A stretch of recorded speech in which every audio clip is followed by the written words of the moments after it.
আমরা এখনো বিচার বুঝে পাই নাই।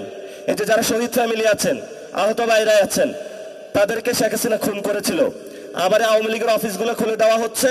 এইসব ফাইজলামি আপনারা বাংলাদেশে করবেন না।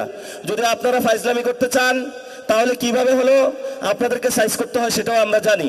এখন আমরা আমাদেরকে বেয়াদব বলেন বা যা কিছু তা বলেন, কিন্তু আমরা অধিকারের প্রশ্নে সংস্কার, বিচার এবং বাংলাদেশের আইন শৃঙ্খলা, বাংলাদেশের মানুষের নিরাপত্তা অধিকারের ক্ষেত্রে এক বিন্দু ছাড় দিব না। আপনারা যদি আসেন রাজপথে লড়াই হবে, কিন্তু আমরা এই ক্ষেত্রে এক বিন্দু ছাড় দিতে রাজি না।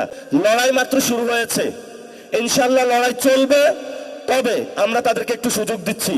এই সুযোগ মানে এটা না যে তাদেরকে আমরা একদম কার্ড দিয়ে দিয়েছি, যা ইচ্ছা বাংলাদেশে বসে করবে আর আমরা এখানে নাই, এমন না। আমরা এখনো বাইচা আছি, আমরা এখনো কোথাও বাইসা যাই নাই। তো এই জন্য যারা এখানে এসেছেন লন্ডন থেকে আর যেখান থেকে, এই কাজগুলা ভাই আপনি দ্রুত করেন। ছোট ভাই হিসাবে আপনার কাছে অনুরোধ করছি, দর্শন বন্ধ করেন, বিচার করেন, রিফর্ম অ্যাসেম্বলি করেন, এরপর আপনি একটু শান্তিতে কাজ করেন। ধন্যবাদ সকলকে।